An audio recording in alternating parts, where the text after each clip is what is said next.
This video is going to be going over lesson 1, which will be dividing fractions. Okay, now before we even get started, I want to think about the fact that division can be seen in two different ways. So here I have two different word problems. Let's go ahead and go through them. The first one says, Alexis needs 6 cups of flour to make tres leches, a popular cake in Mexico, made with 3 kinds of milk. They only have a 2-cup measuring scoop. How many scoops do they need? I'm actually going to start off by writing an equation to represent this model or to represent this situation. So I think it's pretty intuitive that this would be found by taking 6 divided by 2, and I know that I'm going to need 3 scoops. Now the question is, what does this actually look like in life? So if I start off by drawing my 6 cups of flour, and I'm going to ask myself, how many 2s are in 6? And I can see that there are 3 2s in 6. And this kind of division is called quotative division, where you're looking for the number of items within a bigger group. Now let's read another problem. Junha made pepero, a popular Korean snack for him and his friend. He made 12 pepero sticks to share evenly with a friend. How many pepero would each child get? So once again, when we're looking at this, we know intuitively that this would be found by taking 12 and dividing it by 2. But when we do the model for this one, it looks different because this one is saying that I'm going to have 12 pepero sticks, but I'm dividing it into 2 equal groups and looking at how many are in each one of those individual groups. And this is going to be called partitive division.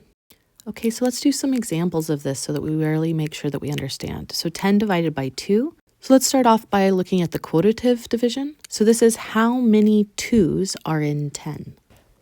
So here I've got 10 different objects, and I want to know how many 2s are in them.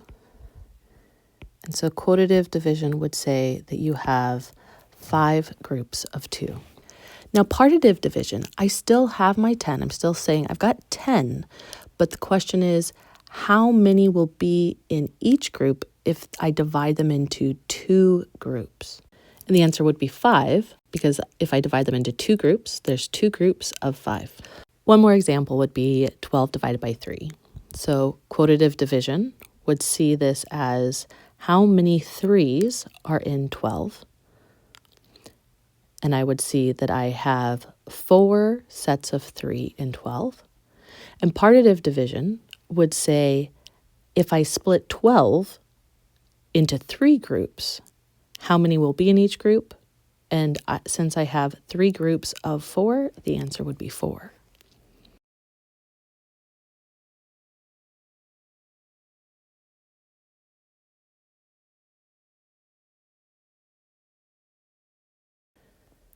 So starting off with a word problem to kind of explore this concept of division within fractions.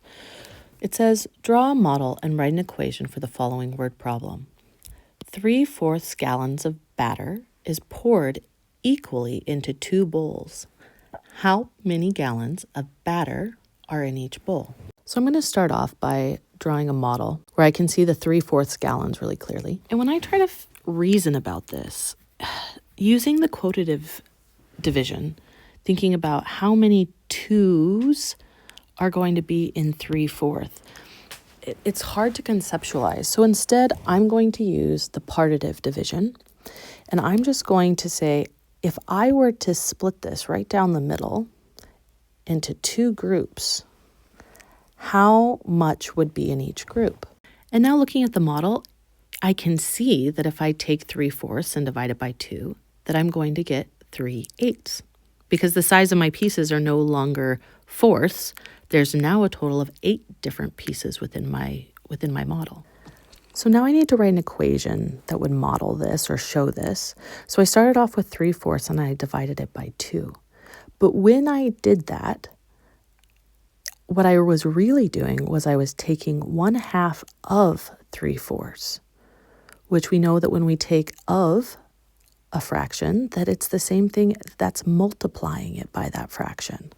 So this is also the same thing as taking 1/2 times 3/4, which will give me 3/8. So one more problem just to make sure we understand. So if I have 3/4 pans of lasagna that's shared equally by 6 friends, what fraction of the pan will each friend get? So for this, I'm going to start off by drawing my model of 3/4 of a pan of lasagna. Now I need to share that equally with those 6 friends, so I'm going to use that partitive division again, dividing it into 6 equal pieces. And when I do this, I can see that each person will get 3/24 of a pan of lasagna. So I can also think of this as 3/4 divided by 6, or 1/6 of 3/4, which is the same thing as 1/6 times 3/4, which will give me 3/24, which can then reduce to 1/8. So then each friend will get 1/8 of a pan of lasagna. So if I was synthesizing this, if I looked at the equation 5/7 divided by 4, I know that's the same thing as if I want to take 1/4 of 5/7, or if I wanted to take 1/4 times 5/7, which would be the same as 5/28. Let's do another one. So I'm going to take out this of step, because we're going to think of this as 1/4 of a number. So looking at 2/3 divided by 3, that's going to be the same thing as if I had 1/3 of 2/3. So then that would be the same thing if I take 1/3 of 2/3, it would be 2/9.